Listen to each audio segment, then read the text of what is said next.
$13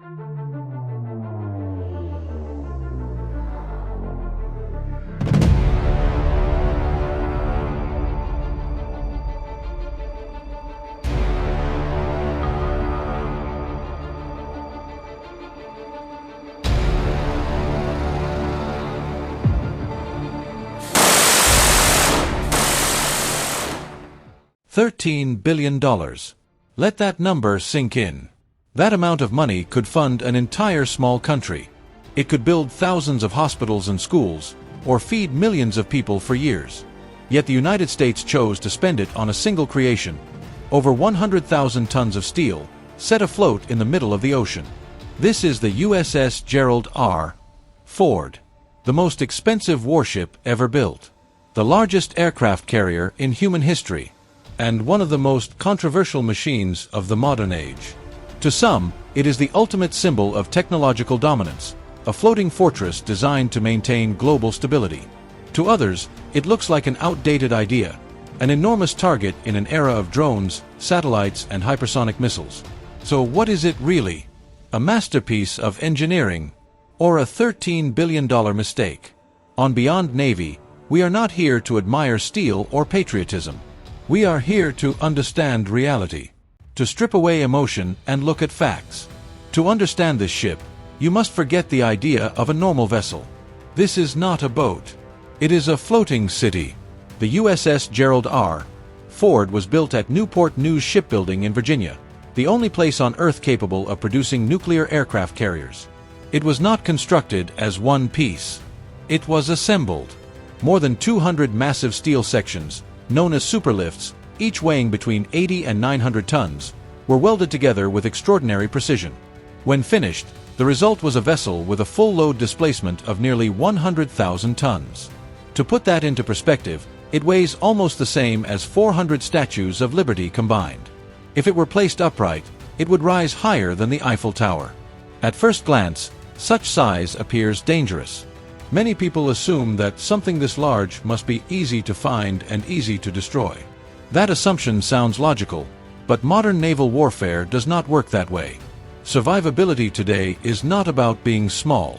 It is about detection, confusion, mobility, and layered defense. Compared to earlier carriers, the Ford was designed with a reduced radar profile. Its island structure is smaller and positioned farther back, lowering radar reflection and freeing space on the flight deck. That flight deck spans nearly 5 acres and can operate more than 75 modern combat aircraft. But the true value of a carrier is not how many planes it carries. It is how quickly it can launch them, recover them, and launch them again. In war, speed decides outcomes. Deep below the deck, hidden beneath layers of steel, lies the heart of the ship, 2 A-1B nuclear reactors. These reactors generate more than twice the electrical power of those used on previous carriers. This power is not for luxury. It is a strategic decision. Modern warfare depends heavily on electricity. Sensors, radar, electronic warfare, communication systems, and future defensive weapons all demand enormous amounts of power. The USS Gerald R. Ford was built not only for today, but for technologies that may not fully exist yet. Power means adaptability. Adaptability means survival. One of the most controversial features on board is the Electromagnetic Aircraft Launch System, or EMALS. For decades, carriers relied on steam catapults, effective but harsh systems that placed heavy stress on aircraft. EMALS replaces steam with electromagnetic force. It launches aircraft more smoothly, with greater control, and resets faster between launches. A 30-ton aircraft can be accelerated from 0 to flight speed in seconds with reduced strain on the airframe. This allows the Ford to generate aircraft launches significantly faster than earlier carriers, improving combat efficiency during intense operations. Early technical problems did occur, and criticism was valid. But the physics behind EMALS are sound, and continued improvements have addressed many early limitations. However, advanced technology means nothing if a ship cannot survive damage. In 2021, the U.S. Navy subjected the USS Gerald R. Ford to full ship shock trials. 40,000 pounds of underwater explosives were detonated near the hull, simulating the blast of a powerful naval mine. The explosion was so strong it registered as a measurable seismic event. The purpose was brutal and simple: Test everything. The structure, the electronics, the reactors, the crew systems. The ship survived. Damage was controlled. Repairs were completed. The carrier returned ready for service. This is why it costs $13 billion. Not because it is luxurious, but because it is built to endure. And yet, steel and reactors alone do not make a warship dangerous. People do. More than 4,500 sailors live and work aboard the USS Gerald R. Ford. They are the true core of this floating city. Most are young. Many are barely in their 20s. They leave families, relationships, and normal lives behind to serve in an environment where comfort is a rarity and discipline is mandatory. Privacy does not exist. Sailors sleep in narrow bunks stacked tightly together. The constant roar of aircraft landing above echoes through steel decks day and night. Rest becomes a challenge. Focus becomes survival. Every single day, the ship functions like a small country. Thousands of meals are prepared. Fresh water is produced from seawater. Systems are inspected, repaired, and maintained continuously. Weeks turn into months at sea. Communication with home is limited. Isolation becomes routine. And yet, the mission continues. Above the decks lies one of the most dangerous workplaces in the world, the flight deck. Jet exhaust powerful enough to throw a person overboard. Steel arresting cables under extreme tension. Aircraft moving constantly. Noise levels loud enough to damage hearing instantly without protection. To survive this chaos, sailors rely on discipline and teamwork. Communication happens through hand signals and color-coded uniforms. Every role matters. Every second matters. One mistake can cost lives. The USS Gerald R. Ford increases aircraft launch rates compared to previous carriers.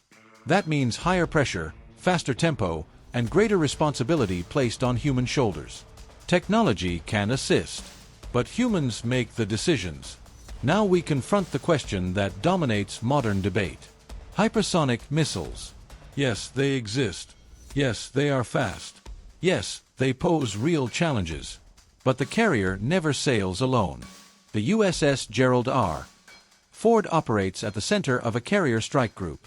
Surrounding it are advanced destroyers and cruisers equipped with sophisticated air and missile defense systems. Beneath the ocean, nuclear submarines silently patrol, tracking threats long before they surface. Before any missile reaches the carrier, it must pass through multiple layers of detection, jamming, deception, interception, and defense. Is the ship invincible? No. Nothing in warfare is. But attacking it would demand enormous resources, precise coordination, and immense risk. That cost alone acts as a deterrent. Deterrence is the real purpose. The USS Gerald R. Ford is not built to start wars. It is built to make wars less likely. And its role is not limited to combat. When natural disasters strike, earthquakes, tsunamis, humanitarian crises, aircraft carriers are often among the first to arrive. Nuclear reactors provide electricity. Desalination plants provide clean water. Aircraft deliver aid where roads do not exist. In those moments, this warship becomes a lifeline. $13 billion is a large number. The debate surrounding it is fair and necessary. But context matters. This ship is designed to operate for half a century in an unpredictable world. It is a tool of power, diplomacy, deterrence, and emergency response, all in one. One day, even this carrier will be replaced. Technology always evolves. But until that day comes, it represents humanity's determination to prepare rather than panic, to deter rather than destroy. So when you hear the price, don't just think of steel and weapons. Think of the sailors standing watch in the dark. Think of responsibility carried across the ocean. The sea has always belonged to those willing to master it. For now, the USS Gerald R. Ford stands as one of the boldest expressions of that ambition. The debate continues.